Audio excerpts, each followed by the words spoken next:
The biggest thing that is going to disrupt your sleep are your own thoughts and your own behaviors. And until you're addressing those, most of the time, you're not getting at the root cause.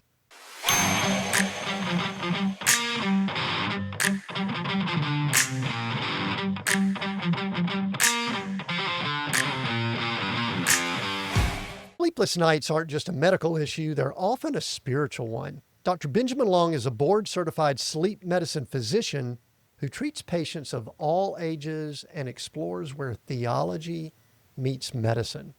We'll get practical about sleep habits that restore rest, prayers and devotions for sleepless nights, and why fatigue mitigation matters for everyone from medical residents to everyday believers. His new Sleep Habits Journal releases December 9th, so right after you are listening to this. And this conversation connects faith, medicine, and the rest we all need. Dr. Benjamin Long, welcome to Seek, Go, Create. I'm happy to be here. Glad you're here, too. My first question, did you get a good night's rest last night? Oh man, of course, this is the first question you ask, you know? And this goes into a good moment. Did I get great sleep? No. Intentionally so. It was one of those nights where I turned to my wife and I was kind of like, let's go downstairs and watch a movie. Oh, no. 3 hours later. Right, exactly. So once I went to sleep, fantastic. Did I delay a little bit? Yes, I did. But Oh, you know boy. what? I think there's a season for everything. So Yeah, don't start watching, the Lord of the Rings trilogy, director's cut, or anything like right. that. They never end. Mhm. That's cool. So it's interesting. I was just reading over some of your stuff last night and this morning, and I'm one that I sort of track my sleep with my Apple Watch. We'll talk about that later if that's a good thing to do or not. My wife makes fun of me. I don't think I'm obsessed with it, but I'm at an age where I realize, you know what? I need some rest. We'll talk later about how at one point I didn't give a rip. I was just like, I thought you could sleep when you die. Mhm. So I don't believe that anymore. And I went to bed, well, I slept. I didn't do a wake up in the middle of the night and, do some things that some men of a certain age do. And I slept all, woke up and said, man, I'm going to get a great score. I'm going to be able to talk about that with the doctor this evening when I'm doing the podcast recording. And it just said it was restless. I didn't really get some good deep sleep, had some dreams and stuff like that. But anyway, sleep is a funny, funny thing. How did one get started with sleep being attached to what they do? Yeah. The funny story is I entered into my residency with full plans on being a general pediatrician to the point that I was in a like breakout orientation kind of session. And one of the people who were proctoring it was a sleep medicine fellow that year. And they introduced themselves and they said, hey, I'm studying sleep medicine. And I was like, sleep? Like, who would do that? That sounds so boring. And apparently 3 years later, me. I had plans to be a general pediatrician since I was like 12 years old. That's what my granddaddy did. He was a pediatrician in Columbus, Georgia. So it was kind of all that I knew. And then I was running towards that goal right at the last year before I take my boards. And I had this epiphany of, oh my gosh, what have I gotten myself into? I think some of that was I heard stories about what life was like as a general pediatrician when my granddaddy was practicing. And that was very different from what it is now. I went through the Air Force HPSP program. So as an Air Force pediatrician, you have a very mobile population that you're serving. And so you don't necessarily get those deep relationships like you do if you're serving in a small town kind of a thing. And then I happened to rotate on sleep. And everyone who really resonates with a specialty in medicine, you'll hear them talk about that click moment. And that was really what it was for me. My first patient, I went in and I had the whole encounter and I just realized, oh, wow, I love this. It's this interesting intersection of a little bit of neurology, a little bit of pulmonology, a little bit of psychiatry, and just all of that overlap for me was really fascinating. And we'll talk about this in a little while. You've kind of brought in your faith and theology, or this weird word I'm going to ask you about later, theosomnio, but we'll talk about it Yeah. later. What's interesting, I mean, this is maybe, I'm going to go big with a big question here. You may or may not have data on this, but in general, we're recording this in the United States of America, and it's late 2025. Some people may be listening to this, in the new year or whatever. We've got all these luxuries. We've got, these incredible beds and mattresses and all of this stuff. I can measure my sleep and all that. But with all that and all these other things we're going to talk about here probably in this episode, are we a sleep abundance culture, or are we Mm. a sleep deprived culture? And I know you might see more the people that are deprived, but just if you Yeah. step back and look, what would you say? Without hesitation, sleep deprived. An area of research that I'm personally pursuing academically is looking at religiosity. That's things like religious service attendance, personal prayer time or Bible reading, things that you can measure, and they group that together into religiosity and sleep. It's a very small area of study. I recognize I have very niche interests. And what I have been working on is some survey data that has been taken from high school seniors since like 1978. And it has all these different kind of factors, whether that's sex, where you live, socioeconomic level, parents' education, all these different factors. And religiosity or religious service attendance was one of those factors. And so the data that I haven't published yet, but have been slowly but surely getting through and working on, is that overall, no matter what, you compare how seniors responded to this survey question in 1978, and then you just look at all survey respondents to 2023, and it's definitely a downtrend. So just by year, people or seniors that are taking the survey are not responding good sleep. So it's Uh, definitely a phenomenon. so, any indications on why?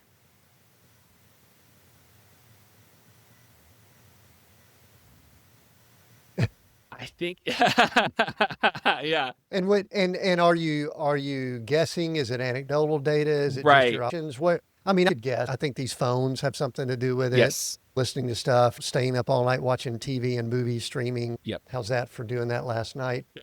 All of the above. Right. I don't have data in front of me that I easily pull upon, but I think our screen use and really just a disconnection from that 24-hour rhythmic pattern that's just within creation. It's just an increasing disconnection from that. And that survey data from the 1970s, we've had big jumps since then. An interesting thing within the data I've been working through was there is actually an uptick from 2006 to 2012. There was a brief period where seniors were reporting better sleep.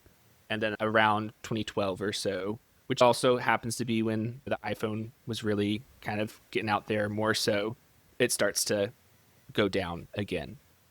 So, yeah, that is definitely just speculation, but there certainly is research around that. That's on for sure. I mean, this is because we don't have a lot of data on it. I think it's speculative. But how old are you? What's your age? I'm 35. Okay, so I've got kids that are close to your age. I'm sitting here trying to think, and one of them actually edits this podcast, so she'll say, "You don't know my age?" I think she's 34, but that could be right or wrong. Anyway, and I'm in my 60s, and I still recall no devices, no internet, no 24/7 news, things like that. That's how old Yeah. I am. I know some people listening in going, "Man, what an old dude." But I also don't recall anyone talking about sleep. Hmm. And maybe you got some data on when it kind of became a specialty and a practice and things like that. And it's probably been around for a while, Yeah. but And I have these theories about things that occurred during the 80s where when CNN, I remember when it first came online and we went from, 3 channels to cable and MTV and then 24/7 news and then the internet and phones and all that kind of stuff. I have some theories about that. But when in general, I'm about to back up and I want to ask you some personal things about you growing up and things like that and how you brought these interesting topics together with your life. But do you have any history on sleep study, sleep as a medicine, as a practice, or anything like that? Because to me, it seems newer. Yeah, absolutely. And I think that's definitely a correct assessment in that my board certification as a board certified sleep medicine physician to be go through a fellowship. So I had to do 1 year where I devoted just to studying sleep. That didn't become really concretized until about 2012. So very new. Prior to that, it was kind of like one of those things where you read 200 sleep studies, you take a test, and you could call yourself a sleep doctor. And really, as far as age of the field, as far as when we're talking about sleep staging, like you're talking about with deep sleep, or we're talking about REM, we didn't even discover that until roughly around the 1950s or 60s, as far as the actual neurological staging of sleep. So that was really the impetus for the field and how it's kind of progressed since then. Which probably tells us a lot why it's kind of front and center. And I don't like to throw around words like epidemic or different things like that, but I do think there's a mild crisis. I want to say like the Diet Coke of crisis. It would be like still a crisis, but just Right. 1 calorie.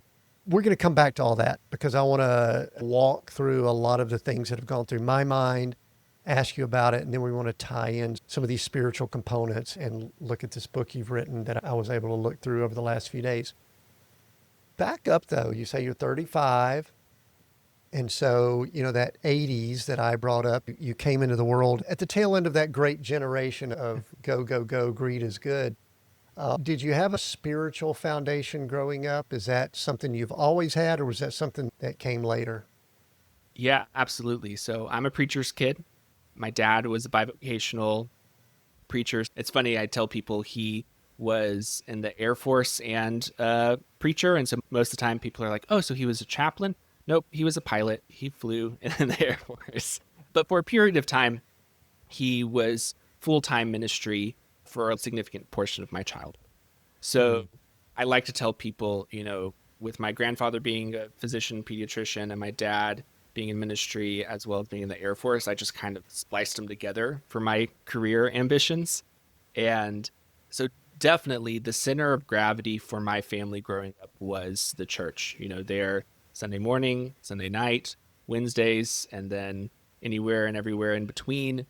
I have memories of being out and about with my dad while he was visiting people in the hospital, sitting with grieving people at funeral homes. Granted, most of the time I was had no interest in that as a child and outside playing in the parking lots, but definitely had a front row seat to ministry.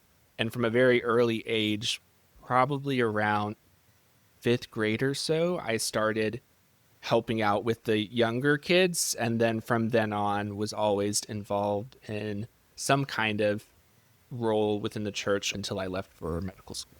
Hmm. Did you ever consider going into full time Yeah, this paid ministry at all? Is that right. a possibility at all? I never felt a specific call to ministry, and that was something my dad always said is, "Hey, if this is you will know, God will call you to this. So definitely don't do it if you don't feel called, because that's when things go awry." So yeah, my dad really instilled like a having a calling and that being kind of an important part. And there's really been a journey in some of that too of viewing my role as a physician, and that was part of this work that I've been doing that led up to writing this book was a little bit of a question: what does it look like to be a good Christian physician? Like, how exactly should my faith impact how I practice medicine? And at the beginning of my medical journey, I had one kind of viewpoint on it. I think I definitely was more along the camp of to be a good Christian physician is explicit gospel conversations with my patients and going and serving as a medical missionary, which, you know, God bless if that's something that happens. But if that is the measure of my success as a physician, I've been doing really poorly up until this point. So it really was a journey of trying to figure out, okay, what does it look like to practice in a way that is from a Christian worldview? But then also, as I decided I was going to be an expert in sleep, I found myself coming to the end of these journeys with patients, oftentimes Christians, and getting to a point where there's not necessarily a pill or a therapy or something else that I can do to fix the problem. So, of course, I am just trying to figure out, well, what's my role here then? If I can't fix the problem, what should I do? What can I do? And that question of, well, what does the Bible say about sleep was kind of one of the early things that came up that led me on this journey to have a fuller vision of sleep beyond what I received in my medical education. But you mentioned earlier Columbus, Georgia, but then also Air Force. Did you move around some, or was Columbus, Georgia your base? I met my wife in Columbus, Georgia. Oh, what? I'm northwest of Atlanta right now as I'm recording this, and I grew up in the Atlanta area. Okay. And my parents, when they left Mississippi right before I was born, they came to Columbus, Georgia. So Columbus is, I don't know that I would want to go live there long term or anything like that. Columbus, Mm-hmm. sorry, but it's sort of special to me a little bit. So Yeah. was that your home? You grew up, because I know there's Fort Benning. There's not Air Force there, but there's military there. Right. What were you doing in Columbus? My mom's side of the family's from Columbus. My dad, he actually started Army, did basic in Fort Benning, and then was around Columbus, and then that's how they met. He flew helicopters in the Army for a little while and then went over to the Air Force. I was actually born in Texas in Fort Worth when Carswell Air Force Base used to be open. My dad got out of the military, was in full time ministry, and that's kind of when we were in Columbus. And that's most of my childhood, like first kind of 10 years and kind of core memories there. And then in towards around 2000, they were needing more pilots in the Air Force. And so then my dad answered that call. And then we moved to Oklahoma City. We were there for about 4 years, which was also around the time of 9/11. And so my dad was involved and deployed several times. Then we moved back to Georgia when I was kind of middle school age range. So Georgia, Oklahoma were kind of my main childhood growing up for me. And then I went to undergrad at Columbus State University, majored in biology there. And then I went to medical school at Mercer University, but in their Savannah campus. Savannah. I went to Georgia Tech, so I grew up in and around Atlanta and went to Georgia Tech. But one quick question before we kind of get back to the topic that I really want to talk about all of it, but I want to get back into some sleep stuff. But this actually ties in with the theology and the spiritual aspect of it. I realized at some point in my life, growing up in the Bible Belt, the Deep South, that there were a number of good things that I had, I'm going to say it this way, that had latched on to me. Hmm. And I also noticed that there were some things that I needed to sort of shake off. Tell me, growing up in the Deep South primarily, Oklahoma sort of counts, doesn't count, not quite. Mm-hmm. They say But it counts. Texas, you've got Georgia, you've got even deeper south than even Atlanta metro. But tell me a couple of good things about growing up in that type of atmosphere, and then a couple of things that you've had to kind of say, you know what, this wasn't necessarily good to grow up in that culture, that atmosphere. Great question. I think a high view of scripture and the importance of scripture as God's word and a reverence for that was definitely something good. I was a Awana kid and grew up memorizing scripture. seeing it as integral to my faith. And I think that was something really good that has supported me in my spiritual journey and always something to come back to. But then as I was wrestling with this question of what does the Bible say about sleep, really helped to set a foundation for trying to get at what was actually the author's intended meaning and not trying to necessarily bring my own biases to the text as much as possible. So I think that was huge for something good. And then something I had to kind of sort through or shake off. I think a little bit of what I've already talked about as far as what does it mean to be a good physician. I love Jordan Rayner's work on a theology of work and a lot of his books. He's fantastic.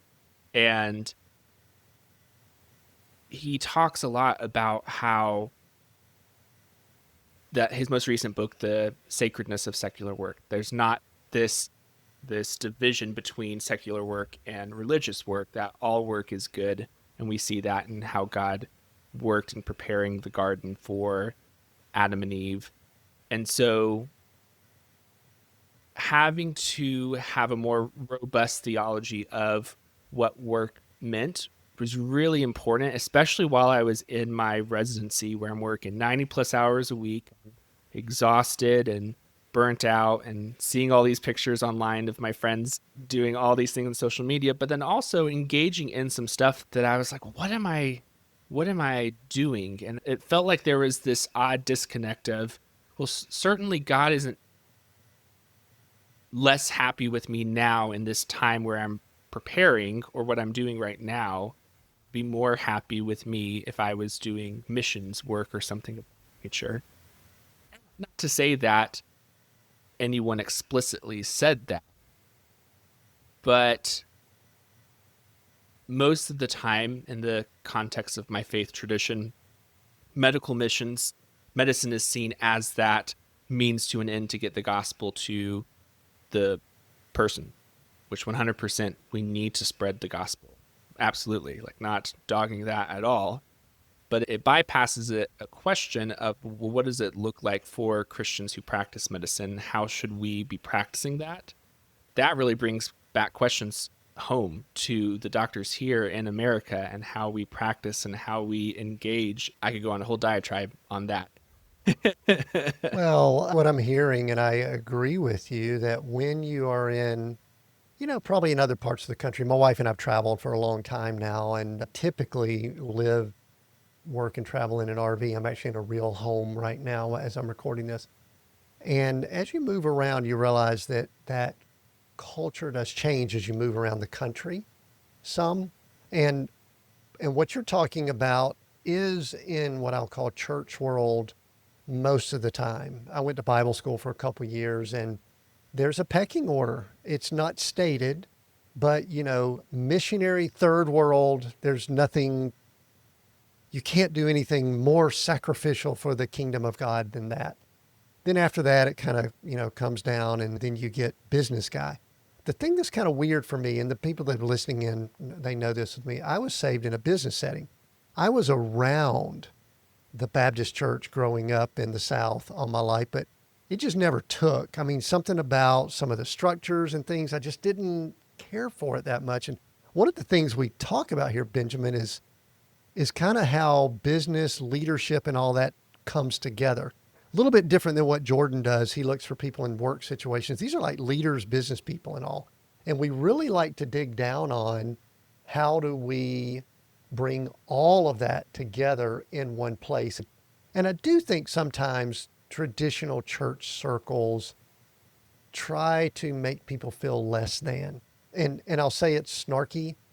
Send your money, go out and make good money and send it in. Mm-hmm. And so that's interesting. I appreciate you bringing that up.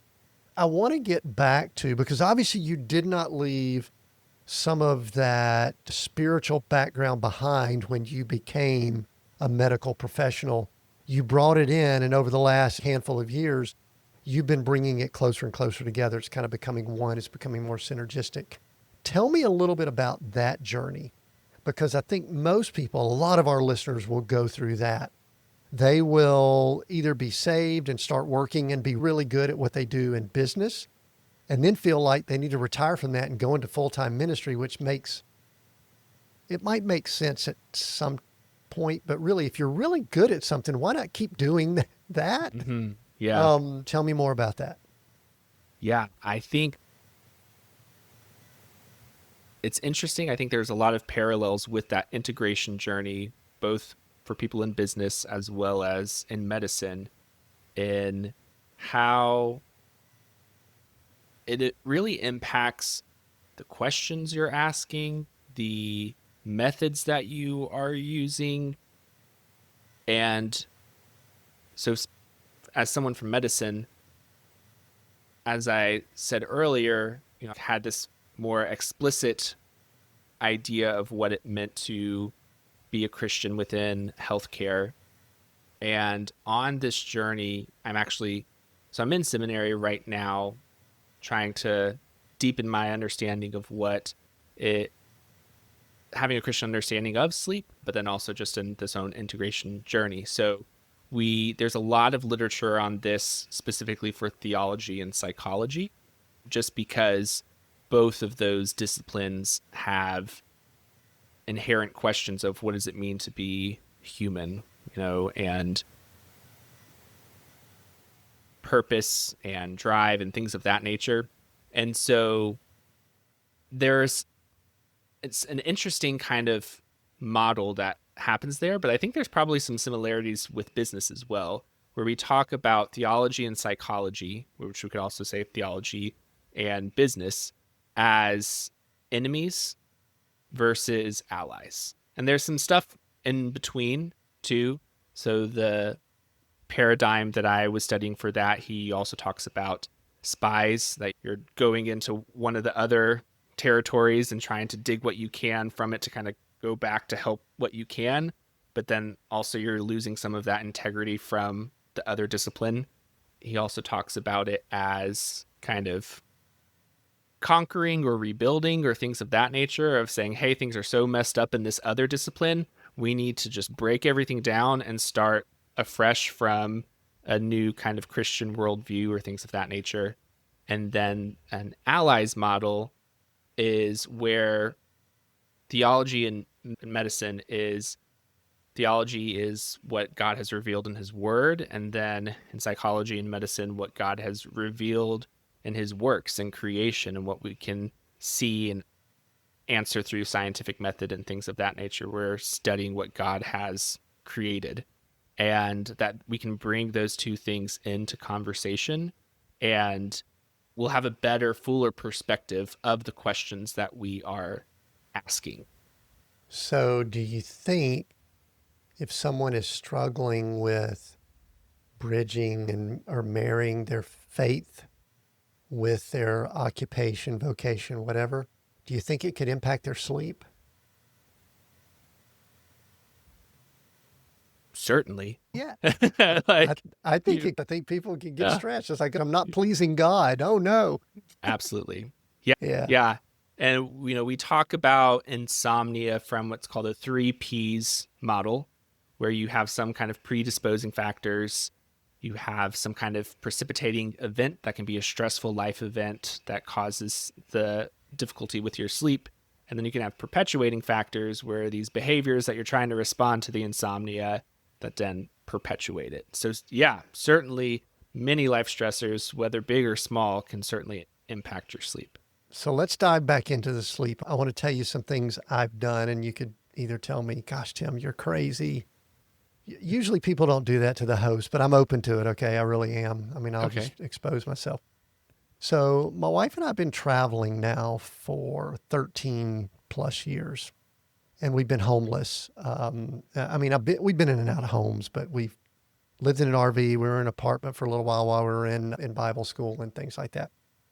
But one of the things that I've done along the way is I've wanted to see, this is kind of when I got to a place in life where I realized sleep was important.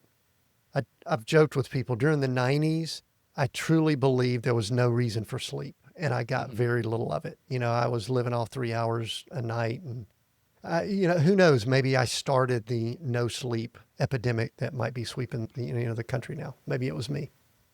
But as I realized that I needed rest, maybe I hit about 50 years old, something like that.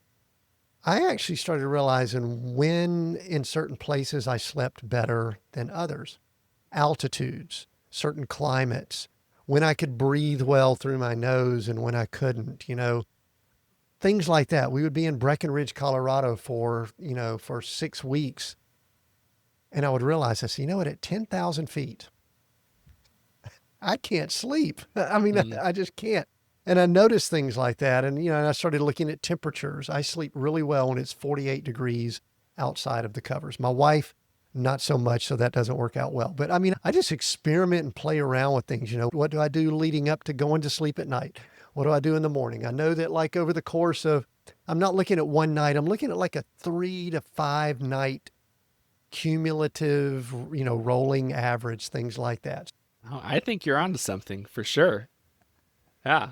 I absolutely, altitude, climate, all of those things can definitely impact the quality of the sleep that you get. And there's good research behind that as far as altitude change. We could take this conversation in 100 different ways, but certainly finding out what works for you, I think, is critical because exactly like you said, some people like it cooler, some people like it warmer. And one of the most common questions I get is, what kind of mattress should I sleep on? Or what's the best sleep position? That should I be on my back? Should I be on my side? Or all this stuff? And I'm like, whatever gets you to get the sleep that you need. And for me, that might be 7 hours. For you, that might be eight, six. Most people are in that 7 to 9. There are the occasional short sleepers that I think are the ones who probably have succeeded a lot in the American economy and history and stuff like that, and then just have no compassion because they're like, you need 9 hours of sleep. What are you talking about? Like six is all you need. So, and certainly we see that in a variety of disciplines, healthcare definitely being one of them. We're the worst patients, even though we have the most knowledge of things.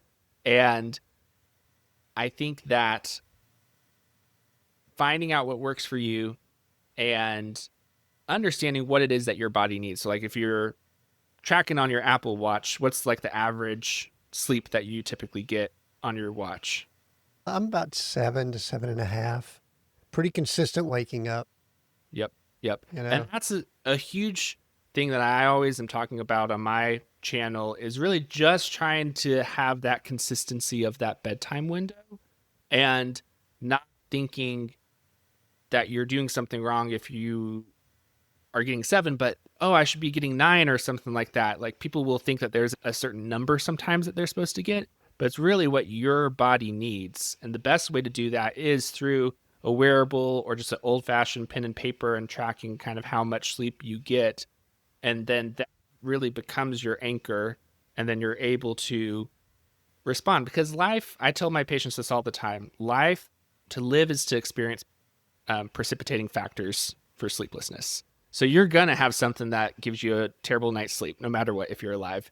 And having that understanding of this is how much sleep I typically need or what my body does over the average of 2 weeks or so, then, okay, I had a 5 hour night. I feel exhausted, but I don't want to overdo it and sleep too much the next night because then we have a terrible way of kind of swinging in one direction and then overdoing it and then actually hurting our ability to fall asleep on subsequent nights.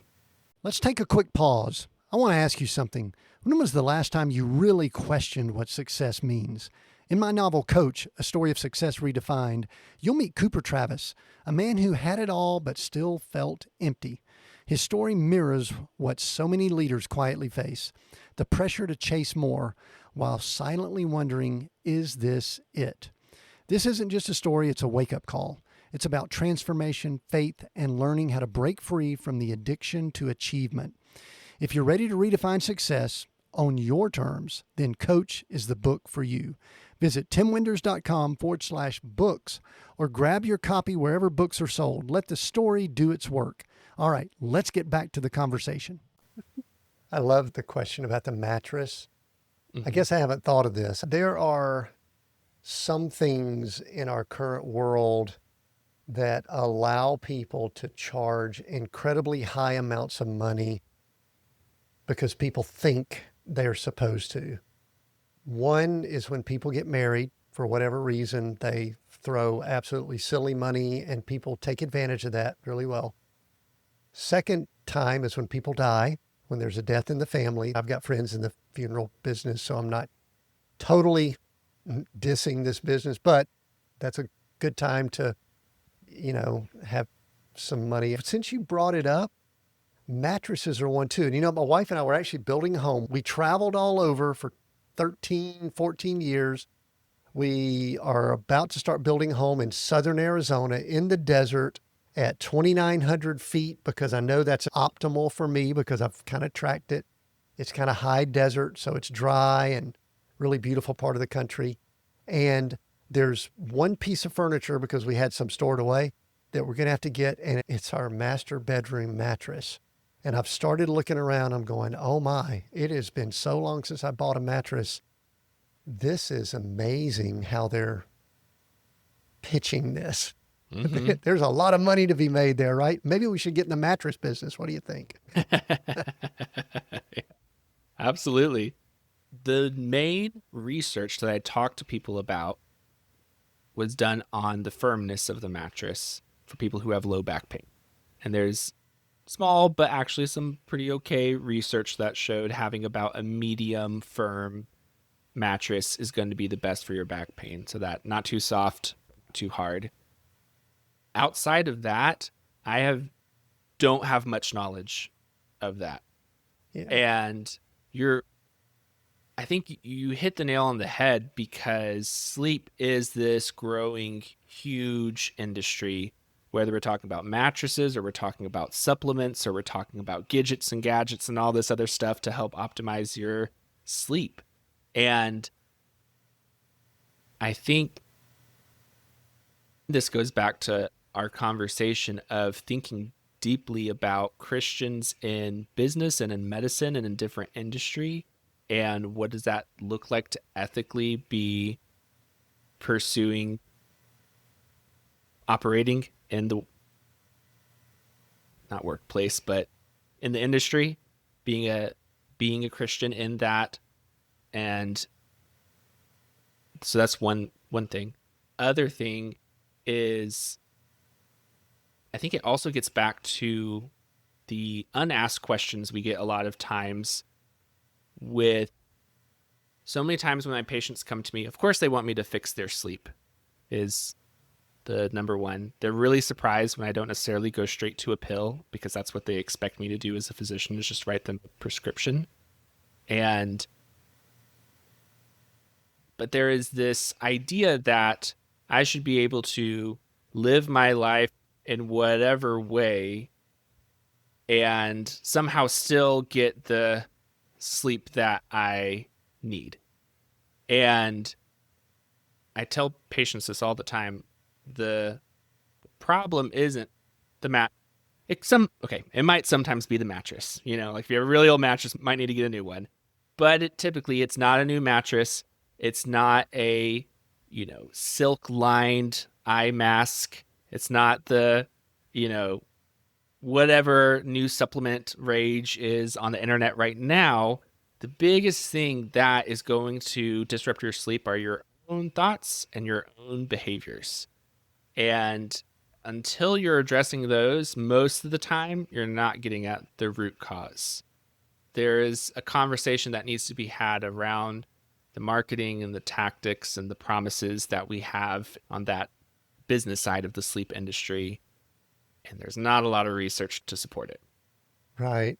I mean, there's gimmicks. I mean, something that popped in my head when you were talking about was the weighted blanket. It's like, gosh, I slept under one of those one time and I was thinking, somebody get me out of this thing because I'm being pressed under the covers. And people say, "Oh, I love the weighted blanket." I'm going, "Gosh, it's like sleeping with bricks on top of you." Mhm. There's a lot of gimmicks and all that. And you know, if we were to, you called him granddaddy and I called my grandfather from Mississippi granddaddy, if we were to bring them onto this call and have some of this conversation, they would go, "What the heck are you young fellas talking about? We just laid down on a board almost and went to Yeah. sleep." And my grandfather, granddaddy snored, literally would shake the rafters of the house. But you know, Yeah. he went to bed, he slept. Yep. Um, Yeah. There's a reason why in Ecclesiastes it talks about the sleep of the laboring man. It says whether his stomach is full or is empty, his sleep is sweet compared to the rich man and his abundance. And some of that gets at a little bit of the ancient thought on sleep and related to your stomach and how full you are. I think there's something that definitely is to be said about having a good day's work. And when we were in agrarian society and we were out and we were active and we were moving, and then there's no electricity, you're just going to lay down, you're going to fall asleep.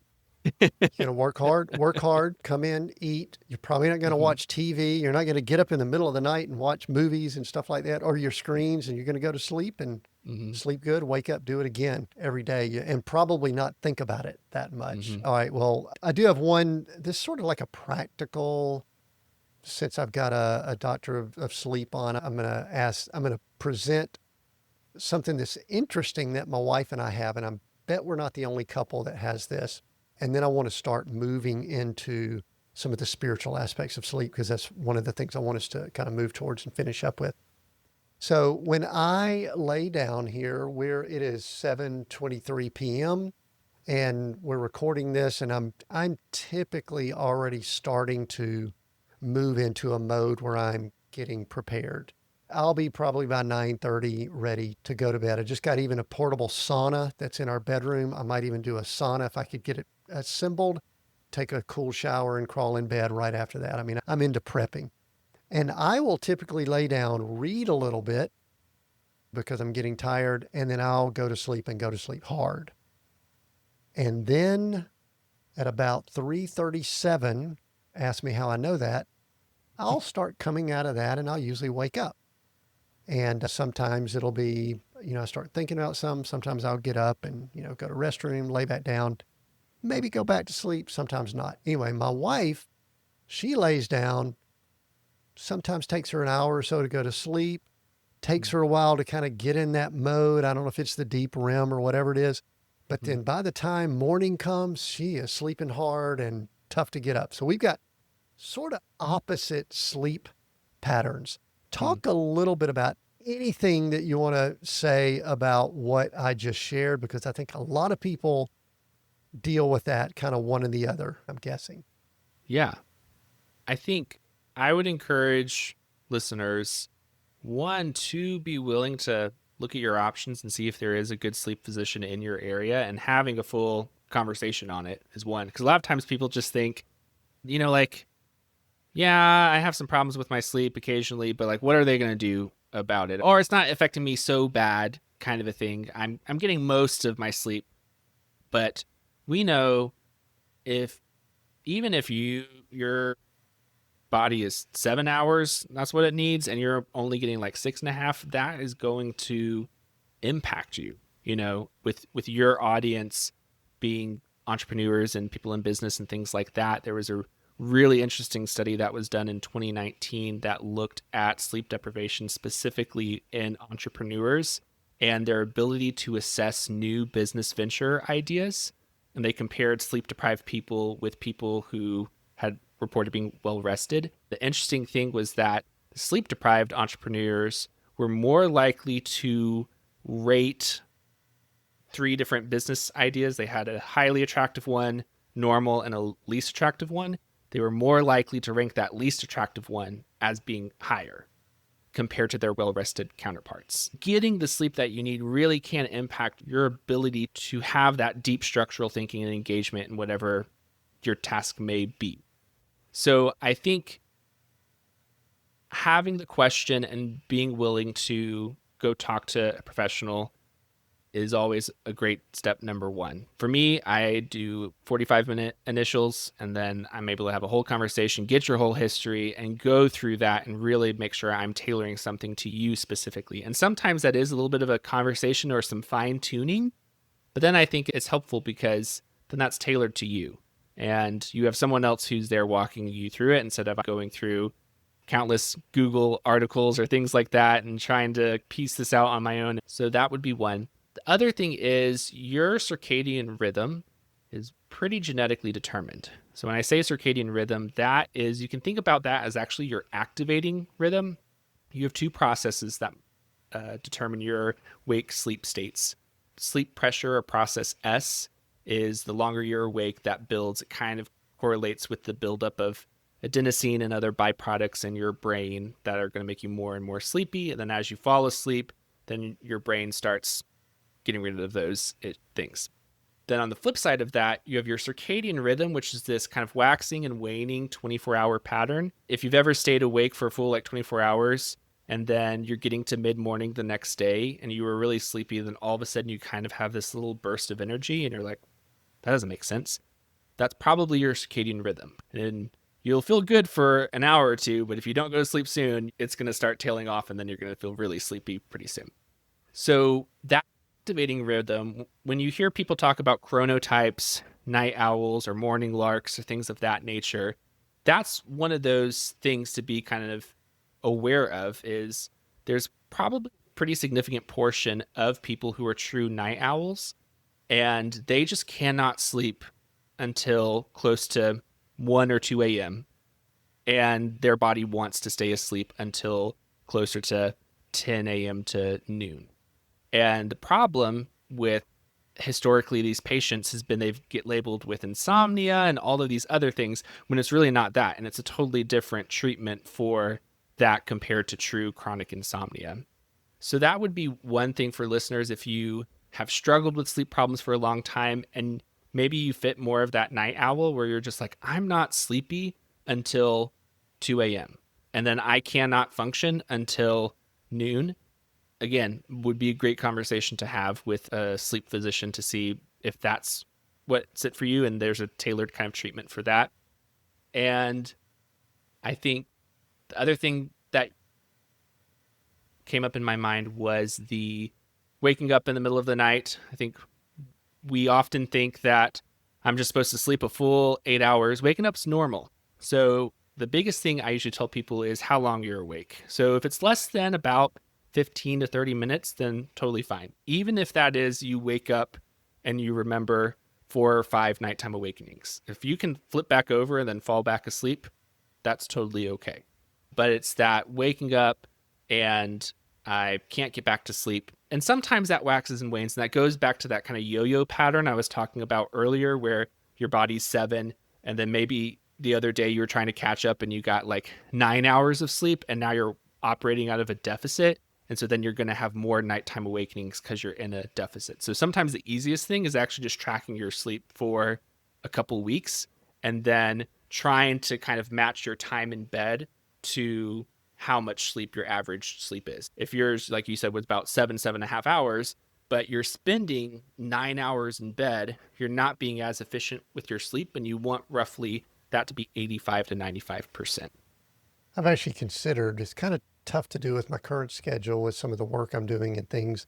I've considered just going in and getting up and doing some things. I'm working on some books and working on writing and some research and all that I'm doing right now.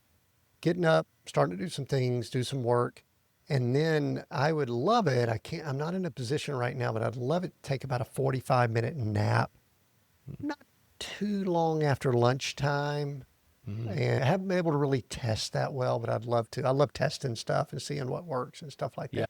I think one of the big things, and I love you wrote about it in the book we're about to talk about here, is kind of journaling and see what works. I think what a lot of people do is they try to make their life, this is another stress thing that might be where they are out of alignment. They try to make their life look like everyone else's. Mm-hmm. And I think that's a mistake. I think, first of all, is seeing what works for you. The challenge sometimes is when you sleep with someone and their schedule works different than yours. I'm pretty sure sometimes I might make a little bit of noise and my wife wants to go sleep in another room, which is something that she's able to do at times. How important is it to have I'm going to use the word peace, but that's a spiritual term. You know, when Jesus arrived, he says, "My peace I bring." He said things like, "My peace I give to you." You Yeah. know, we're not supposed to be anxious. Sometimes some of the sleep or the things I think about when I wake up in the middle of the night is stuff. Mm-hmm. And you probably don't see people that are at peace when Mm-hmm. they come. They're fatigued. But let's start bringing in the spiritual component to this. Talk a little bit about that. Yeah. I think when we just look at the sleepless night as something to fix, then we miss out on the opportunity for connection and growth with God that we wouldn't necessarily just get if we're following that typical secular kind of mindset of I need 7 hours of sleep. I need to do whatever I can to kind of fix my sleep. There was a song on Christian radio back in the early 2000s that had this lyric of, "What if 1,000 sleepless nights are what it takes to know you're near?" There's certainly biblical narrative part of the story of God interrupting people's sleep. I think about Samuel's call to be a prophet and his waking up and not knowing what it was and going to Eli and was like, "You called for me?" And like, "Nope, go back to sleep." So I think all that to say exactly what you just said as far as the peace and the trust. Sleep within the biblical narrative gives us this level of trust and peace because we see that God is a God who never sleeps. And because of God's creator status and my creaturely status, I can lean into that vulnerability and trust him that my work doesn't actually rely on me. We convince ourselves that we're the ones in control and that I have to strive and do all this stuff. And I love to point people back to Psalm 127 that starts off about it's vain if you are the watchman is watching, but if the Lord's not watching, then the watchman's watching in vain.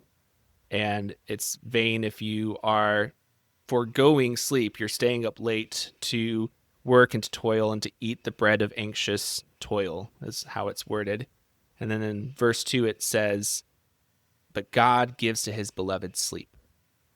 And so, really understanding sleep as a gift from God, that's something that we can receive.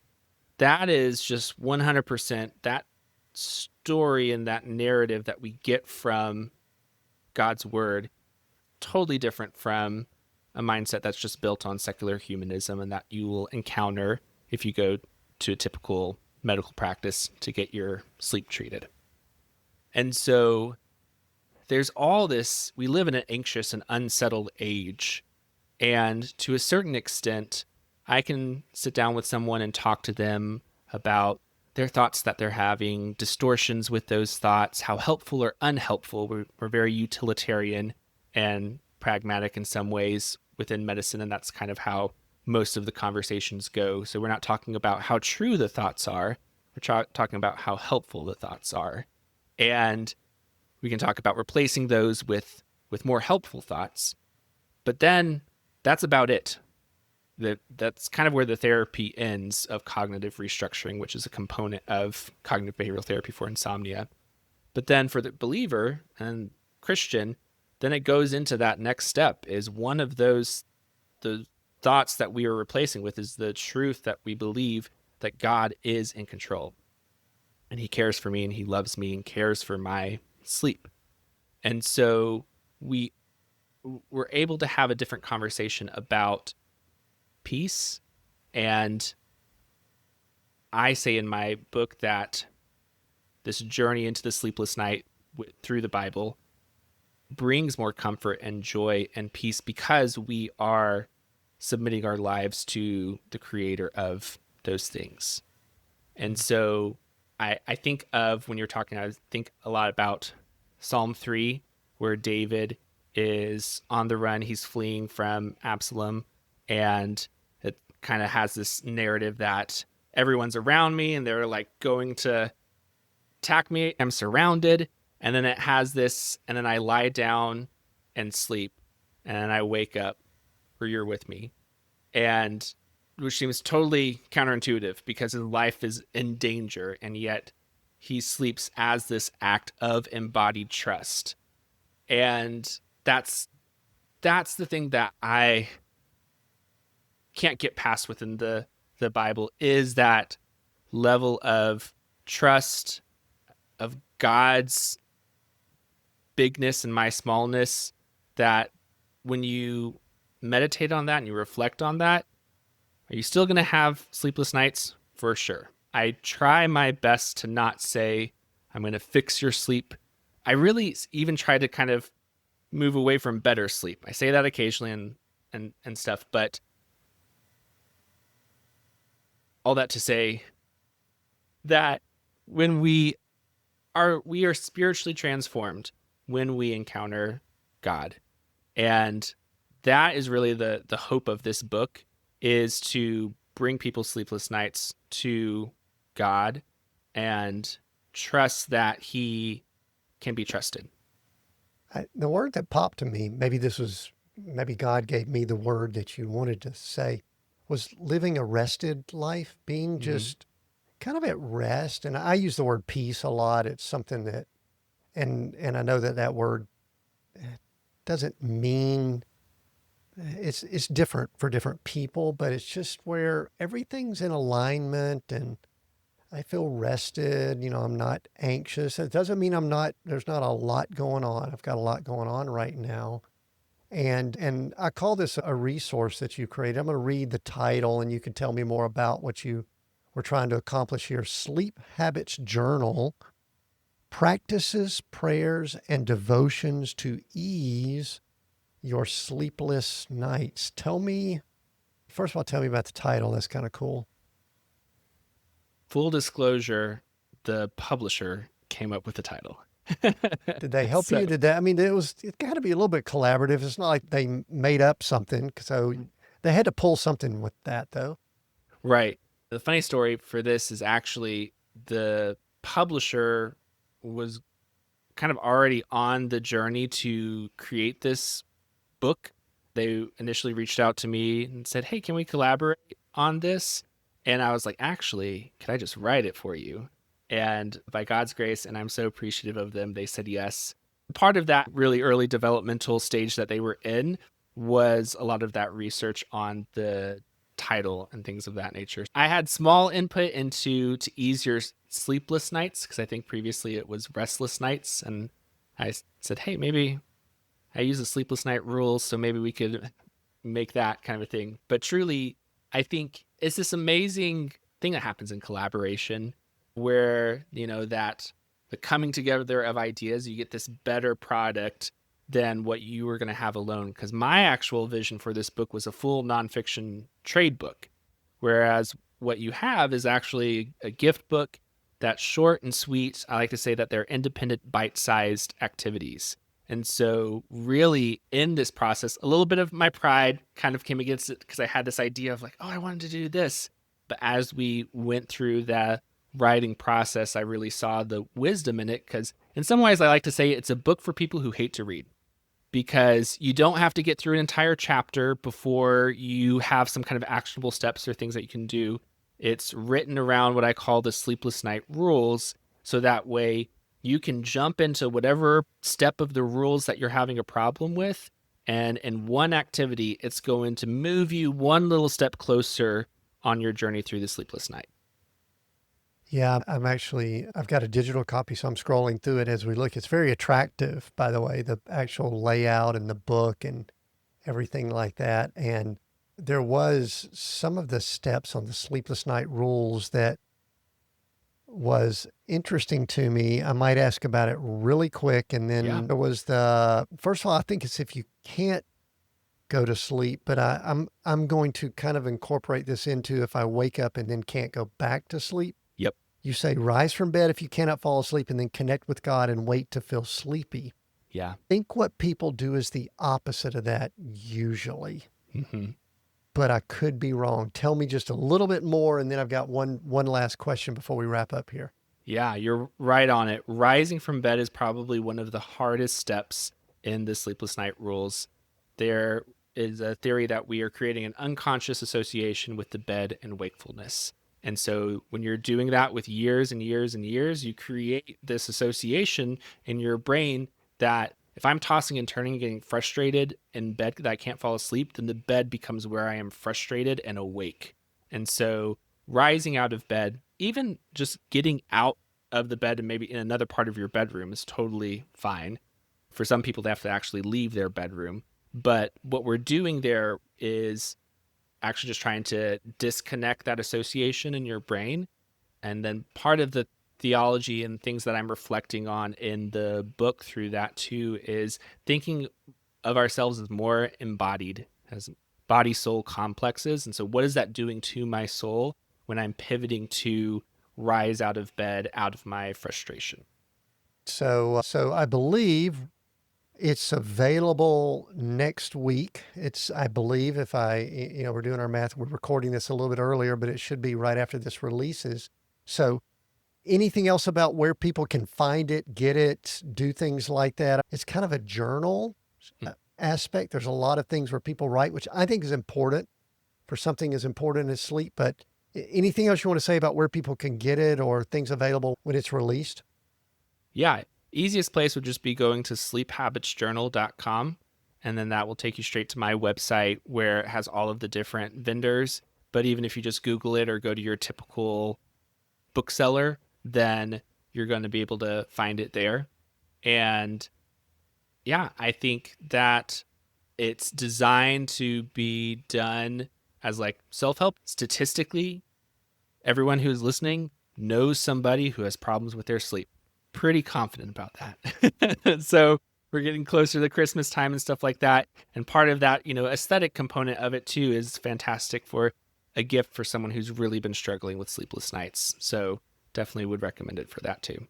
It does have a gift look to it. But my last question, I'm going to have you speak to someone that they listened in on this episode and they are exhausted. I Mm. know my daughter, she helps edit the podcast, so she'll probably be listening before anyone else. She's got two young children. She's married with two young children and all that that implies. And then I know that there could be some high energy, high achiever types that just operate on very little sleep. And then some people that just really struggle with some sleep things that could just be extremely tired. Just say something encouraging. Say something short and encouraging as we wrap up here, and then I'll finish up. Just something that might help them know there's hope.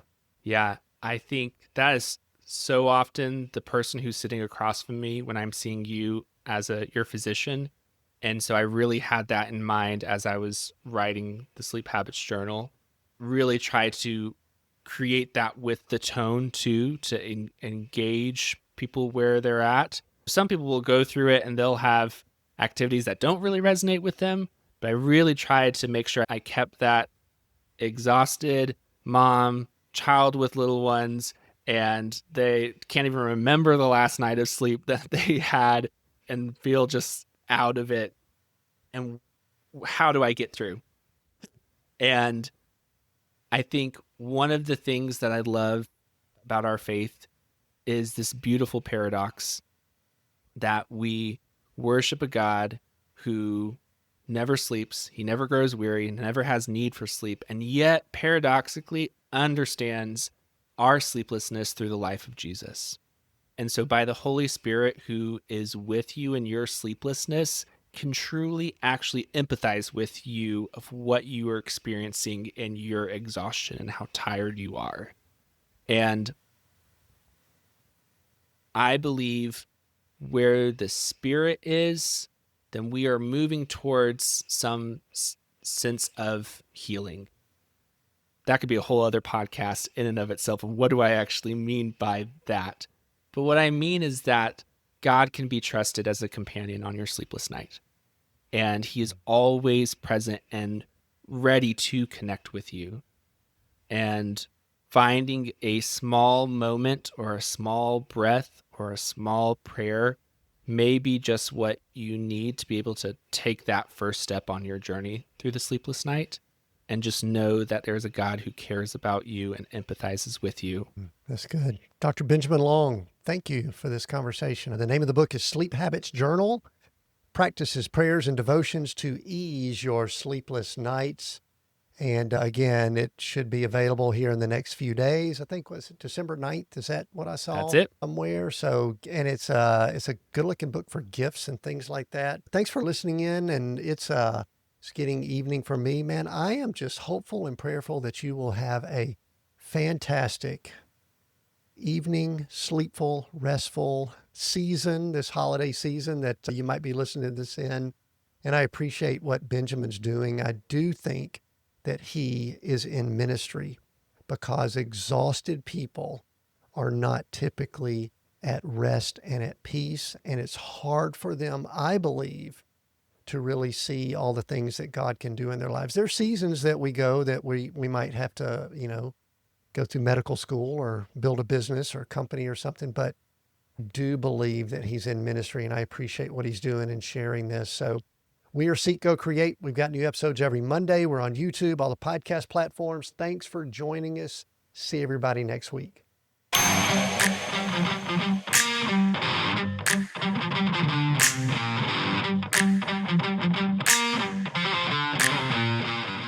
Hey, before you go, I want to leave you with a challenge. If you're enjoying the conversations here on Seek, Go, Create, I think you'll love the deeper journey my novel Coach, A Story of Success Redefined, takes you on. It's a story that's moved many of my readers to rethink what success actually means and how to live a life aligned with faith, purpose, and peace. Pick up your copy today wherever you buy books or at timwinders.com and begin the journey for yourself. Thanks again for listening. And as always, keep seeking, keep going, and keep creating.